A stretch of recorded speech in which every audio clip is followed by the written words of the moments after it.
All right, what is up, you godless peoples? Welcome back to The Rage. I am the Raging Atheist. Today we have Speed of Sound of Gravity joining us, and we're going to be talking a little bit about Mad Ducks and Icky Taint, get a little different perspective. You guys have seen our interactions. You've seen some of the beef that John has with Icky, but now we're going to bring somebody on and get a different perspective of their experiences with Icky and Mad Ducks. And if, you know, just in case, like, you've been away from the channel for like a couple weeks, you like, who is Icky Taint? Let me remind you. If someone would say that about, excuse me, rat roach retard, I'm talking. If that was to be said about any other people or any other culture, would it not be racist? All right, so it's nice to meet you, Smokey. Would you answer the question, you disgusting coward sack of subhuman crap that tries to virtue signal as something meaningful when you are useless social cancer that needs to be scraped off our boot as soon as humanly possible? That is Icky Taint. So we're going to be talking Smokey Saint. We're going to be talking about Mad Ducks and this group of YouTube Christians that seem to be forming. And I want to welcome Speed of Sound of Gravity. He's got a smaller channel. Link is in the description below. So go and check out his channel. Give him some feedback. Give him a subscribe. Yeah, let's help the community grow. So what's up, Speed of Sound? It's nice to meet you. Yeah, good to meet you. Yeah, we had listening to that clip. I wish I had my clip because that almost sounds like an exact replay of what he did to me at some point. But it was yeah. It seems to be like the way he approaches any form of adversarial conversation.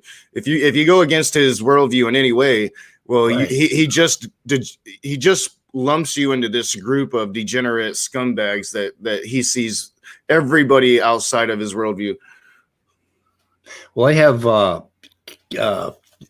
kind of a long story, maybe about 3 minutes, if you'll me, but anyway, I noticed that he has something called the Pet Atheist of the Week, where he will have somebody on, and he and I had like 2 really great conversations, and I really liked the guy, and I spoke highly of him, and then he brought me on, and we had a conversation with Jungle Jargon, and that actually went really well, and I was surprised by that, and that went pretty well, and at the end of it, I think he started to hint about trying to get into my naturalistic worldview a little bit. And, it wasn't too bad. Well, then I did another conversation on this channel with Anthony Maurice. I call him Puddinghead. Of course, they call him. We had a conversation about abiogenesis, and Anthony Maurice, he's got like one line that he repeats 1,000 times. So, it turned into a shouting match with it about halfway through. Well, at the end of that, Smokey started to dig into my naturalism a little bit, and he started to kind of be threatening. And I said, well, let's let it drop. So we let it drop. Well, then I made it known to him that I was going to do a comeback video on Anthony Maurice. And he said, don't do it. Don't do it. I'm warning you. You're going to be on the Smokey list. You're going to be, I'm going to trash you and all that stuff. And I'm like, you don't tell me what the fuck to do, dude. Mm-hmm. You got to tell me what to do on my channel. And so I went ahead and did the comeback video. And then, of course, they did one the next day on Maddox's channel, I think it was. and I stopped in. I can't remember if it was that stream or another one, but I stopped in. Now he knew I'm a secular Buddhist, is what I call myself, right? I have like I'm a strict naturalist and a hard atheist. In other words, I believe that no God exists, so I don't believe in an afterlife, right? But I have this like Buddhist philosophy about nature and all this crap. So yeah, anyway, I'm kind of the same way. I've still got some of those Buddhist tendencies because I used to be a Buddhist. Right. So he asked me, do you believe that when you die, you go to nirvana? And I'm thinking, yeah, about the most peaceful thing I can think of is to be dead, right? I mean, if I'm dead, I'm not going to even be pissed off at Smokey and Maddox. Yeah. Right? I'm not going to care. So I told him, yeah, you go to nirvana. And he said, well, do you think Hitler's in nirvana? And I'm thinking, well, Hitler's dead. So I said, yeah. And he just went off on me with this stream calling me dumpster trash and, just went off on me. And it's like, he said, you believe that he killed 6 million Jews and now he's in nirvana. And it's like, you piece of crap. You're, you have no idea what justice is. That's crazy. Like, what just happened?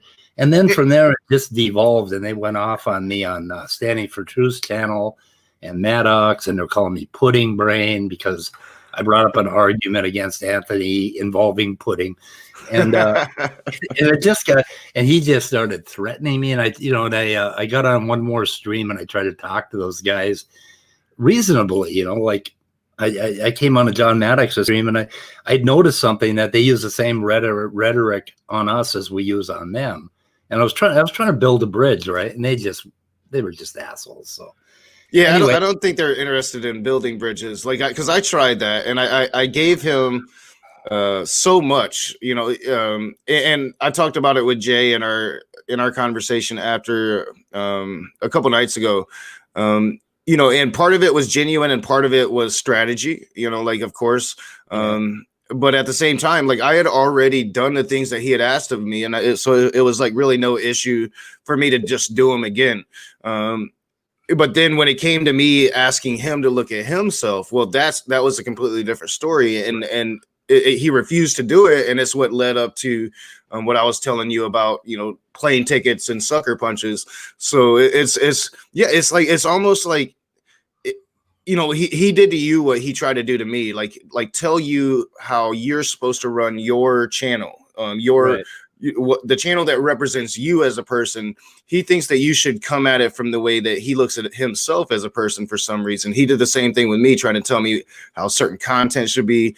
One of his exact words were to me, let's find a way for your content to work for both of us. And I'm like, that's not how it works, Yeah,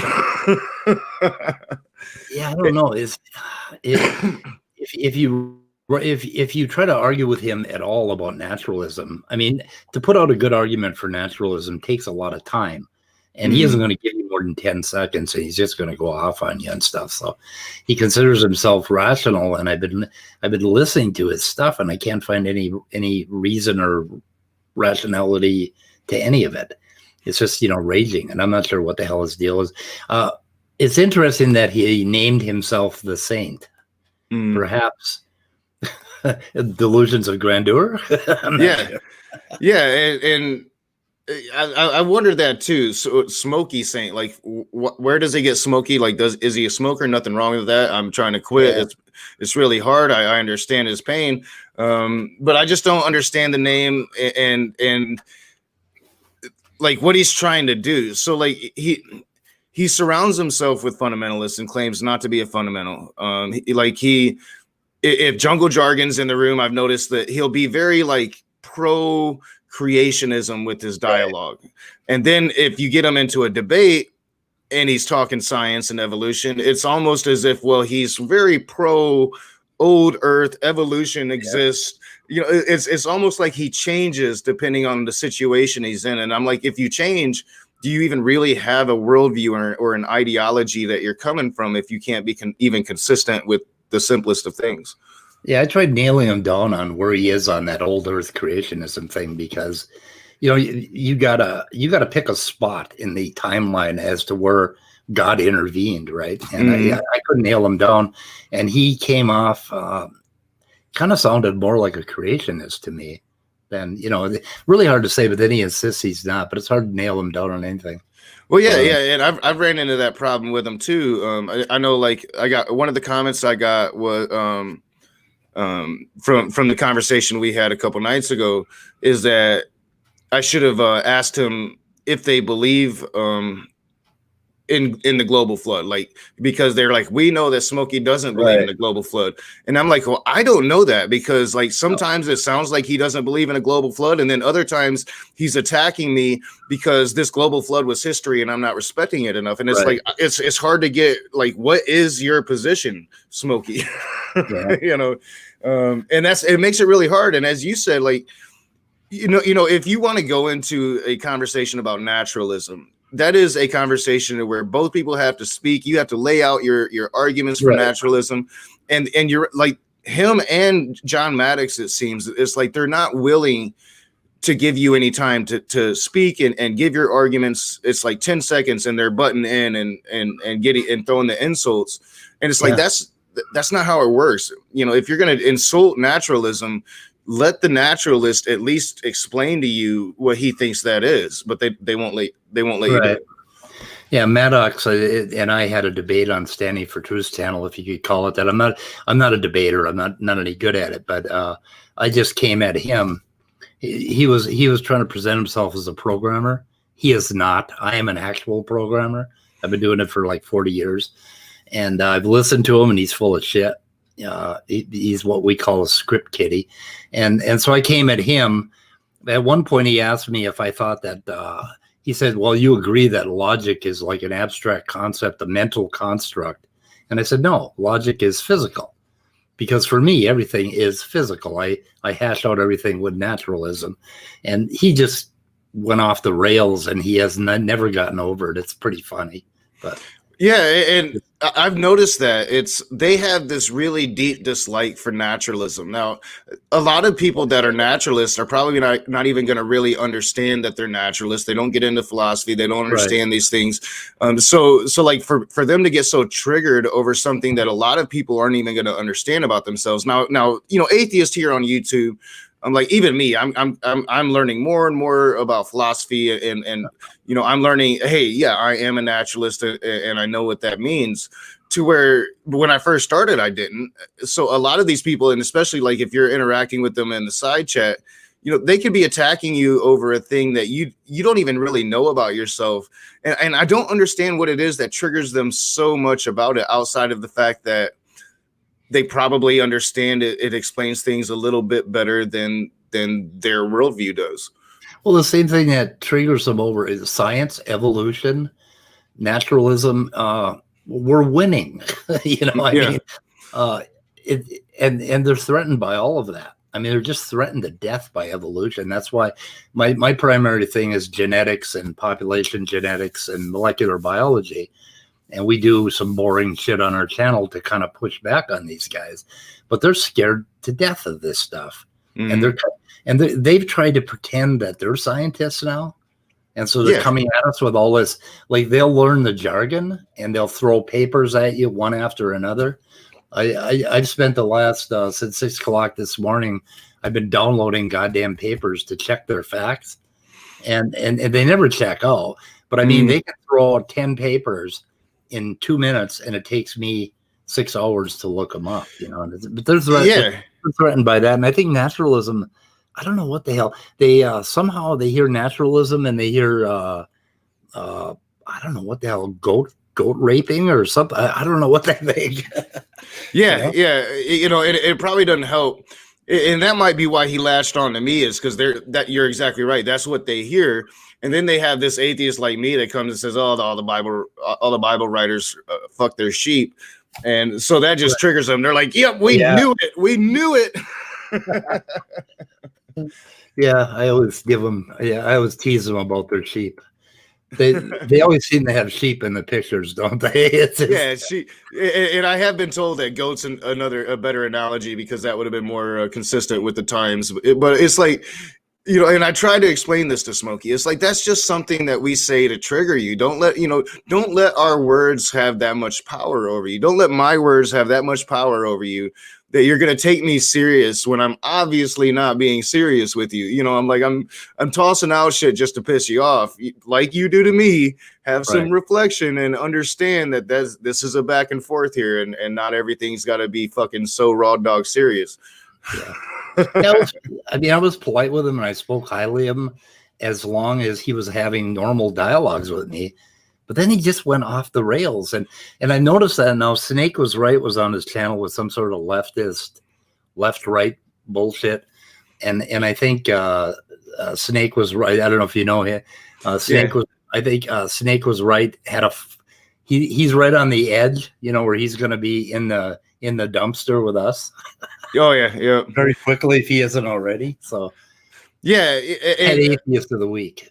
I've been told that yeah, he's Smokey's favorite atheist right now, but he's quickly getting into that dumpster with us. Right. And I think like Smokey likes him so much because Snake Was Right is a very right leaning person in his politics. Yeah. So a lot of Christians relate to Snake Was Right. And you know, he's very knowledgeable, especially when it comes to like evolution. I think that his debate style is really boring, but he's very knowledgeable. But then if he starts talking politics, it's like I just start gritting my teeth and I want to go at him like anybody else, you know. So I think that's why maybe they latch on to him. And then once they realize, oh, he's an actual atheist and he's got some intelligence behind it, then that's where they start to grow a dislike. Yeah. I've been meaning to have Snake Was Right on. We talked about it a little bit to have a political conversation. It hasn't happened yet. And I'm not sure if I really want it to happen because it would probably be the end of any kind of positive relationship we could have. I decided yesterday I want to reach out to him and have that conversation because I came from I still consider myself a Republican, oddly. But I vote a straight Democrat ticket, and I've been sliding to the left for the last 30 years, you know, rapidly.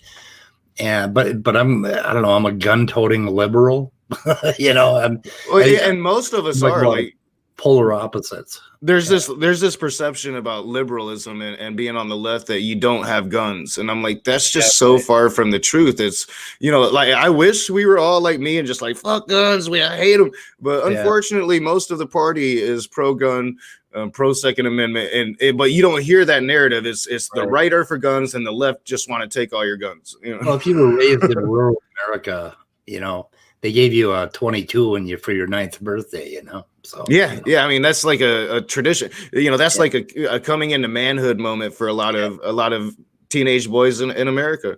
It was for me. Yeah. So yeah, when it comes to Icky and Mad Ducks, and I told Mad Ducks I wouldn't call him names anymore, but he's in this atrocious group. Icky did what Icky did, and now we're to that 3rd grade mentality of threats, and we're gonna kick each other's ass and all of that. So like with Mad Ducks, you probably have more experience with him than I do, and you know, I don't want to get into the things we were talking about before the stream, but like what. Do you think that he's trying to copy people like Inspiring Philosophy and try to sound smart? Does it hurt him, you know, when he's doing that, to be hanging around with people like Icky Taint and Jungle Jargon, who's just really becoming known as trolls? Like, if you want to be Inspiring Philosophy, you would think that you might distance yourself away from that kind of group. Right. He's making a mistake by getting into that particular area, and he's kind of split off into that. Him and Smokey are like, you know, brothers, and in Jungle. But I don't know. Matt Ox is shooting for the pseudo. He's a pseudo intellectual. He learns a certain amount of words, and you'll notice if you write down the words that he uses, like context and a couple others, he uses them like 20 times in one dialogue, and he drives me nuts. He knows shit about programming. He knows shit about biology and genetics, and he's putting out this spiel constantly. And pushing back on him takes time, right? Because we don't just get on the stream and start talking shit back. We have to research everything and know what we're doing, right? So it takes us 10 hours to his 1 minute of bullshit dialogue. And he has got to be push. He has got to be slapped down a little bit because he is just talking garbage. I don't know. Yeah, I agree with that. You kind of mentioned that earlier because if they push out studies, and they both do it, they'll throw out a lot of information. They'll give you 1 minute to talk, and then they'll take 15 minutes and just throw out all of this information.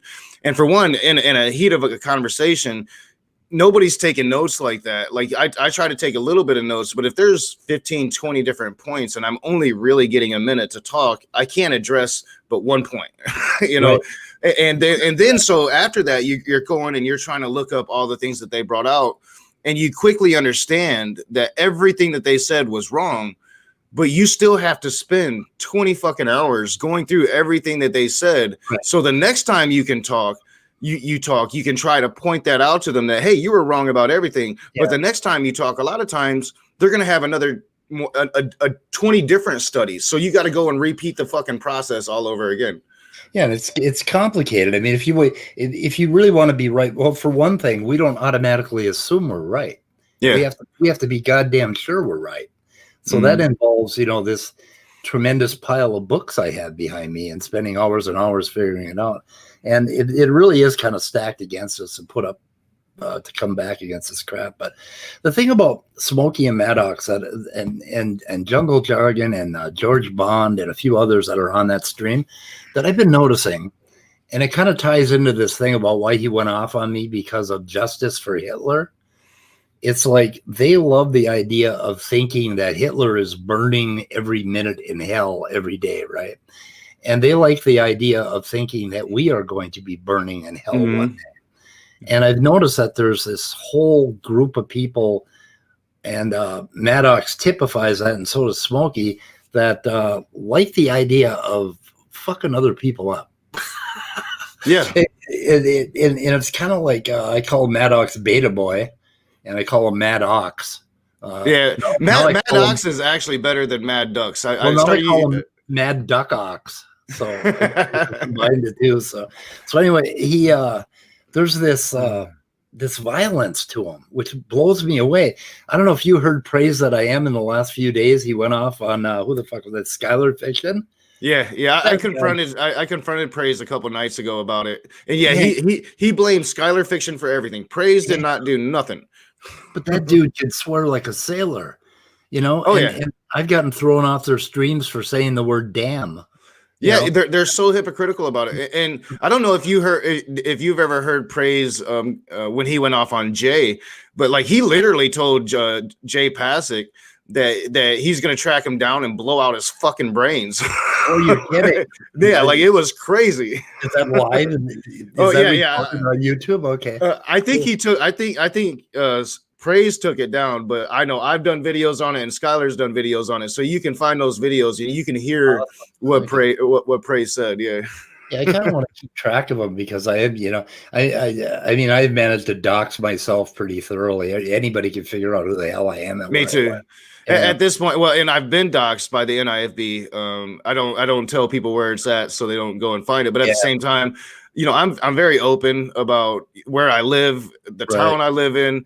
Everybody knows I'm this big man. It would not be hard to find me here in Battle Creek if you wanted to.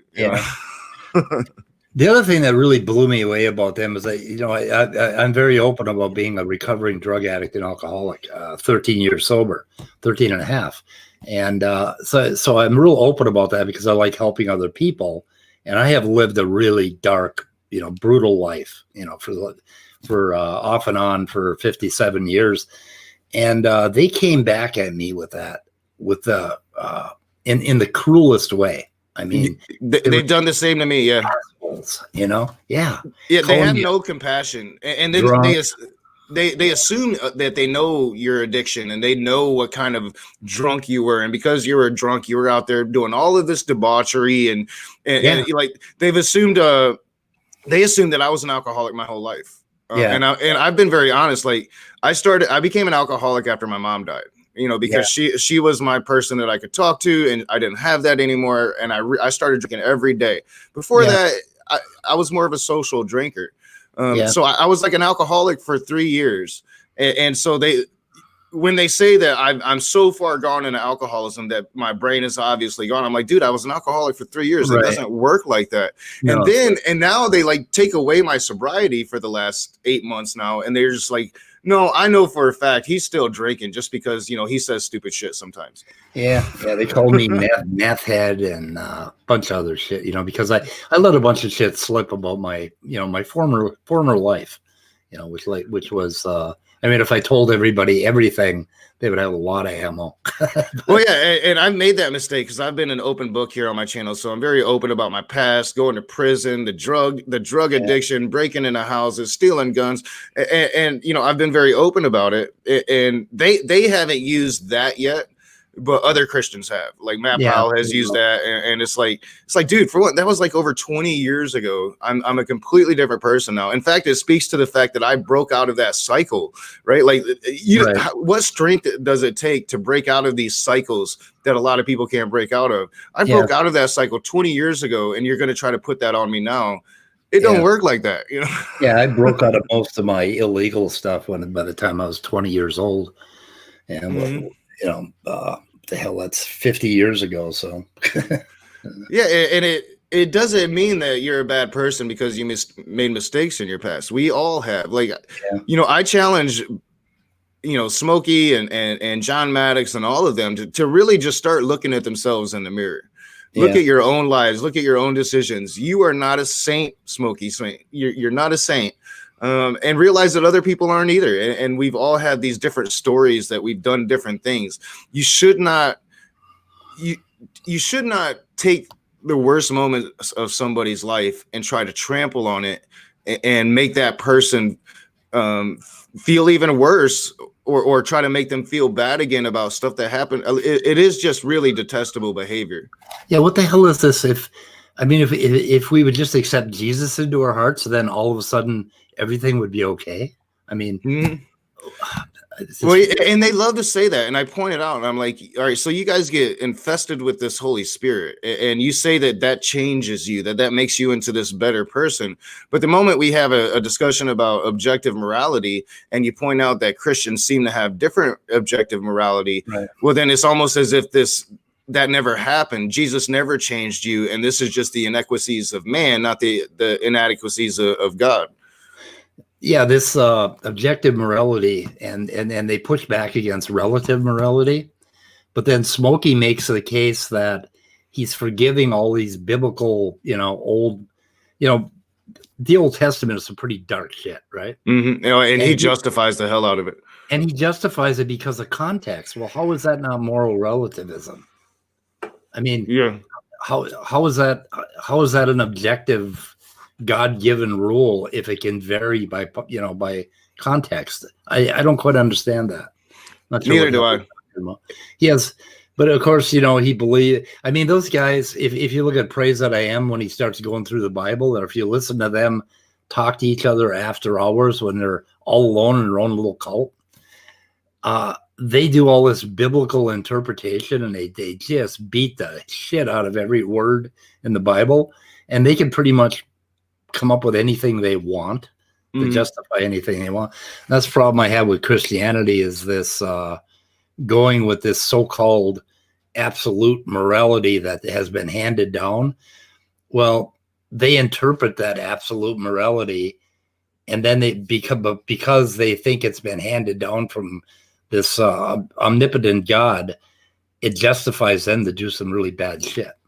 Yeah, and that's the thing. Like, if you're going to sit there and justify and rationalize just really bad stuff, like if an atheist asks you, if it's ever okay to kill a baby, to kill an innocent baby, and you have to justify why it is, then I'm saying, like, there's some fucked up shit in you that I'm glad I don't know you in real life, and I kind of feel sorry for those that do. Yeah. Well, I got some really devout Christian friends, and they've said some things that scare the shit out of me, but I know them, and they're like nice, normal people. But then when they start talking Christianity, they kind of sound like they're fucking serial killers. You know? Yeah. it's like they can't place what they're saying because it's God and it's a different standard, and it's like yeah, I've noticed that too. Like in my life, talking to Christians in my family, they don't understand how or would probably never admit that they've shunned me. I live in a town where pretty much my whole family lives.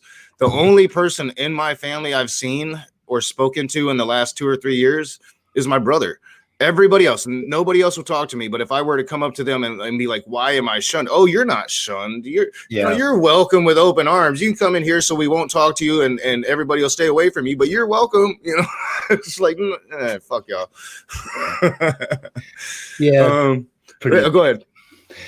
I had one Christian friend tell me when Trump got elected that he was kind of excited because I told him something like, "Well, Trump is not capable of handling." I don't know what your politics is, but I said he's not capable of handling a nuclear confrontation. I said I don't trust him to have his finger on that button. And he said, "Oh, but if there's a nuclear conflagration, then that would bring on Armageddon." And he was kind of happy about it. And I'm like, "What did you just say to me?" Yeah, that's crazy. You just said you were happy because we had a crazy president who might cause nuclear Armageddon, and that makes you happy. And I don't know.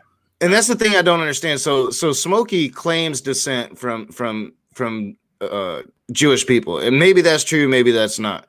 I think that I think his claim is really like not that he has actual descent. I could be wrong, maybe he does, but that because the Israelites were God's chosen people, that's his link to them. And what I've never understood, and what people need to talk about more, is like these Christians, when they say they support Jerusalem or when they support the Jews, they don't really support them. They're just waiting for Jesus to come and destroy them, right? Like, and as you say, like a nuclear holocaust, why would I be afraid of that? That's the Armageddon. That's Jesus coming back, and I've been waiting for that my whole life. Yeah, you're gonna go up into the clouds with trumpets. Yeah, you're gonna go up into the clouds, but you're gonna be fucking vapor.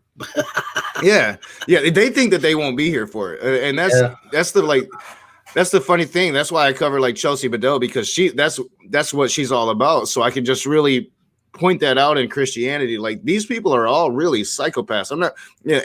I'm not trying to say that all Christianity is psychopaths or delusion, but I'm just saying if you're waiting for the end of the world, that's crazy shit. That is. I mean, getting excited about the signs of the end times, or like Standing for Truth and his whole fucking group, Genetic Entropy. They love the idea that their children are more mutant than they are. Yeah. I don't like talking to Standing for Truth because like he's like John Maddox times 1,000, right? Like he's got all of those Kent Hovind notes, and he's like you said, he's got the jargon down so he can really imitate what he's trying to pretend to be. So I don't like talking to him because you can't never have a real conversation with the guy. We're supposed to be talking. We're supposed to be setting something up to talk, and I just never really get around to it because like talking to him, it's literally talking to a script. I had him on my channel a few days ago, and he just did a comeback video yesterday where he clipped part of his argument, but he left out our arguments or whatever. But Standing for Truth, I don't know, the ShamWow salesman. Have you ever seen the ShamWow clip on YouTube? Oh, no. Look up ShamWow original clip. It's amazing. It's exactly like Standing for Truth, but what few people know is that I'm actually Standing for Truth's father. And his mom raised him, and I wanted to raise him to be a scientist, but his mom raised him to be a ShamWow salesman. And the two things have come together. But so I call him Stanley, and I feel, I have a lot of fondness for the guy, but God, is he full of shit.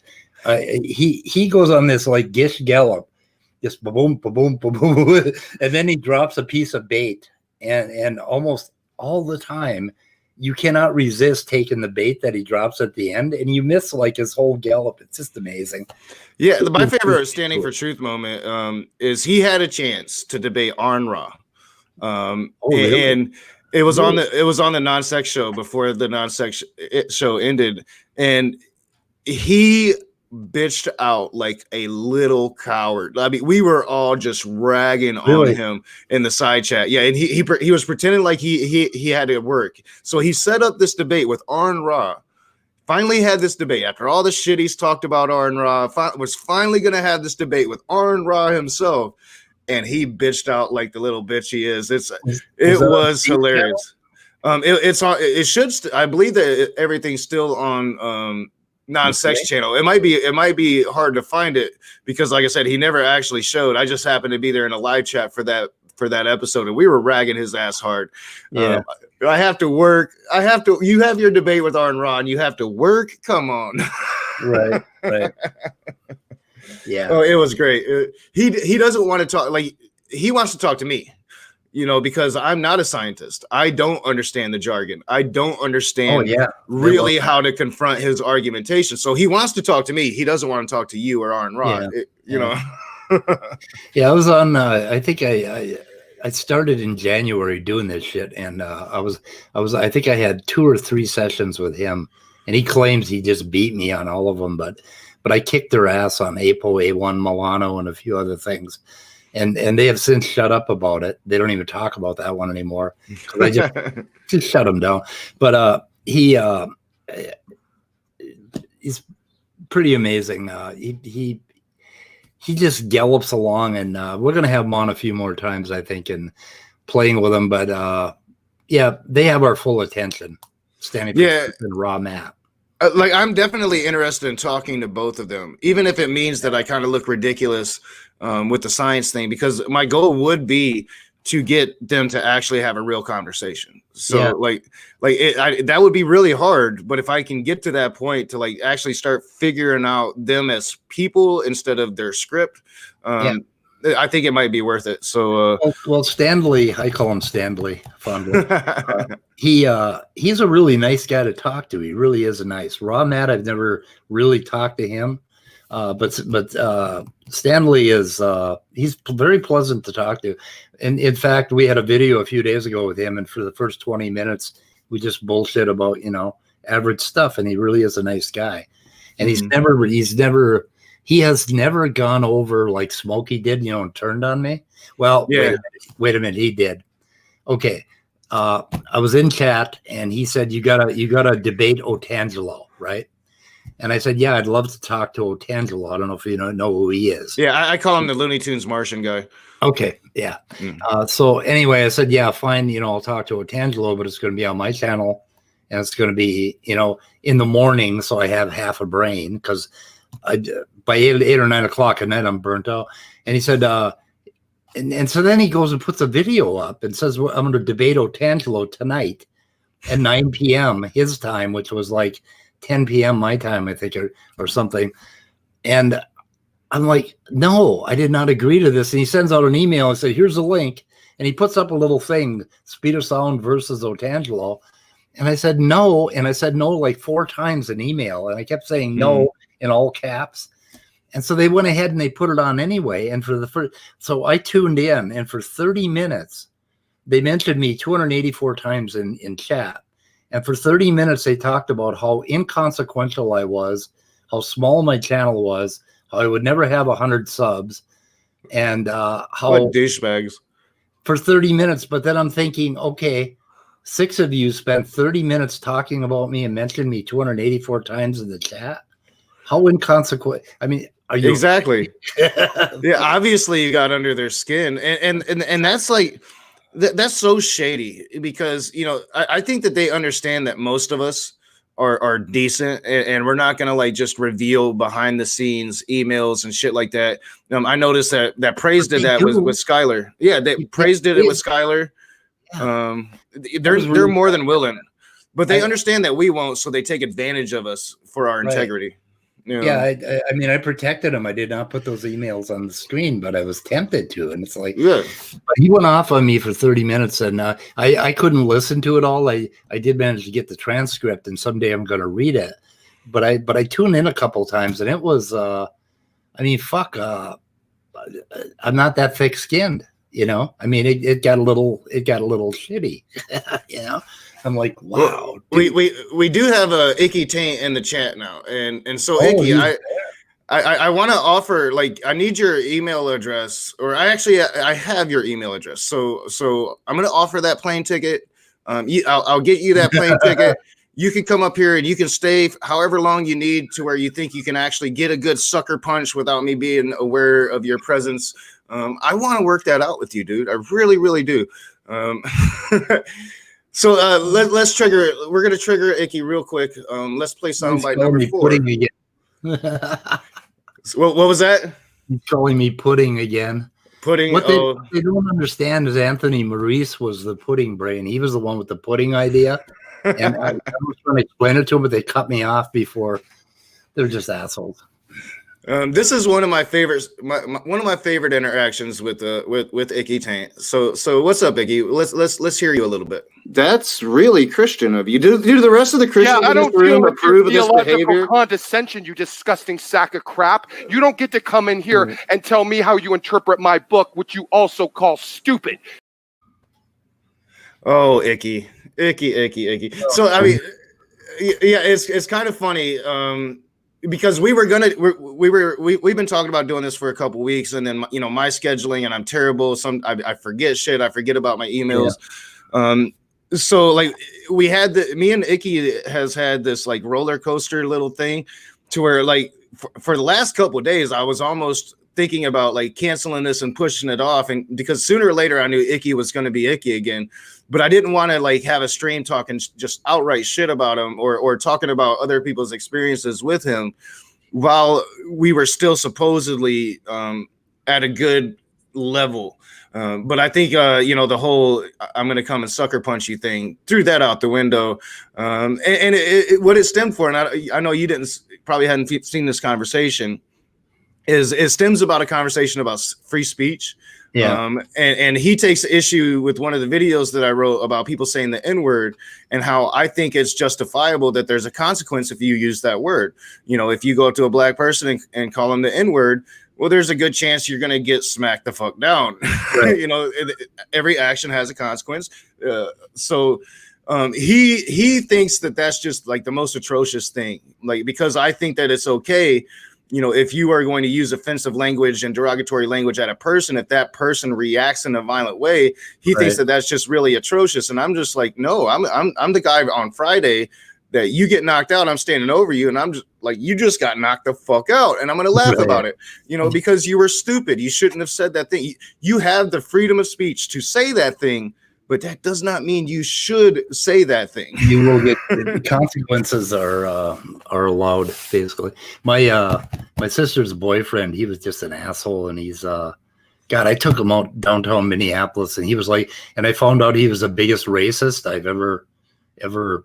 I didn't know this about him, and we were hanging out with this black dude who was he had an Irish name. And we were all drunker than hell. And he was this guy almost got us killed about 5 times. But anyway, he walked up to a 6'6", 250-pound black dude, used the N-word on him, and just got decked. And everybody was like, oh my God, we were waiting for this moment for so long. Yeah. He was laying on the bar front, and nobody picked him up for like 4 hours. He was unconscious, by the pool table. It was just awesome. Yeah, and I don't think a lot of people might not understand that, or at least for me, like as a person that I have this very white looking appearance, and it's you don't look at me and say, oh, he's of mixed ancestry, right? So like I've had this really weird experience of knowing some white cats for years, and we. Not like we wouldn't hang out, but I would know them. I'd see them at a party, or I'd see them in the same circles. And after years of knowing this person, then you find out, you have that moment where they just look at you and just start talking the worst racist shit you've ever heard in your life. And you're like, they're talking to you in a way like you understand or you agree with them. And you're like, your eyes are just getting bigger and bigger. It's like, I need to leave. But I'm not the type that just leaves. I'm going to sit there and be like, all right, racist, shut the fuck up. Yeah.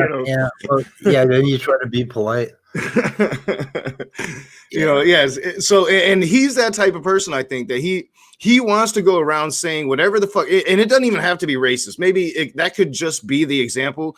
But I think that he wants to be able to go and talk the way that he talks to us on the internet, or the way that he talks in side chat to people. He wants to be able to do that in real life, but he's too scared because he understands he'll get slapped and he's a little bitch, and I'm just like, Icky, go do it. Do it. Yeah. There's consequences to these actions. Go do it. Go do what you want.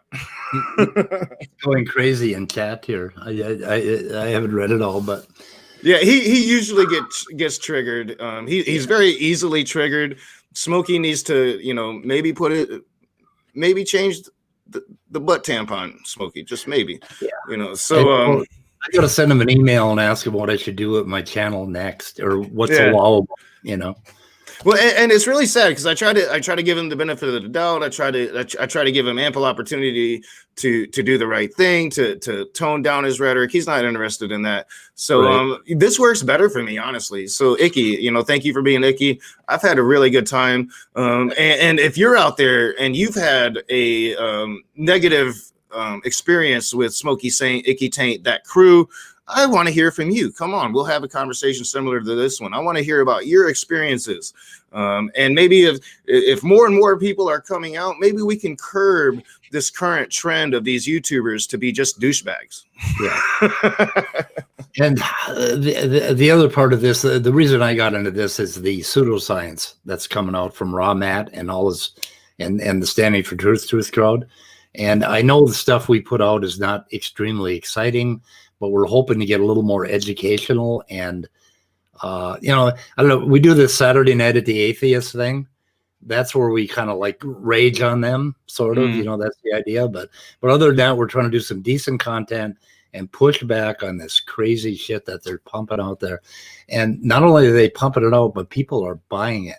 I mean, I have friends and relatives that are going to church on Sunday, listening to people pastors give talks on evolution, and it's like, okay, pastor, where did you get your degree?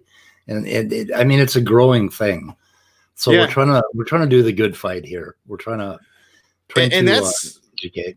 That's super important. I haven't had a chance to check out your content yet, but if I'm walking into a conversation, if I'm walking into a conversation with Raw Matt or Standing for Truth, like me being a guy that's not into science, that would be a great resource for me. To be able to watch your stuff, take notes, and understand like how to approach these people that I wouldn't normally be approaching in the manner that they want to be approached, which is in a scientific manner. Yeah, Dr. Dan, Creation Myths, and Erica Gutsett Gibbon, they put out really good content. We don't know how to put out good content yet, so my content is crap so far, but we're working on it. We're trying to get better at it. Yeah, and that's always a learning experience. And I would like to, like, audience, like, go check him out, give him a sub, and give him that feedback. That's the best thing that we as YouTubers can get, because unless we know what works for you, we don't know what works for you, right? And if anybody needs any help going up against these dudes, we have resources, and we have Google Docs that we can share, and we are very willing to do the research and help, and we do the research. And so anyway, that's important. Well, I want to thank you for coming on and giving us kind of your experience. Again, his link is in the description below. Hopefully you guys had fun with the Icky Taint in the side chat. I haven't seen any of it, so I'll try to catch that and see what he says, because that's important. If you're gonna have a back and forth, you need to see what they're saying. And again, Icky, the ball is in your court, and instead of like dribbling, you're just poking holes in it. Dribble that ball, be a better person. Take a chill pill. Yeah, smoke some weed. We're humans. Talk to us. Anyway, cool. Thanks for having me. Yeah, thank you so much for coming on. Again, I haven't gotten to that Patreon screen. I'm doing that immediately after this show, so I'll have Patreon updated. Thank all of you patrons. Thank all of you in the chat, and have a great day. Okay.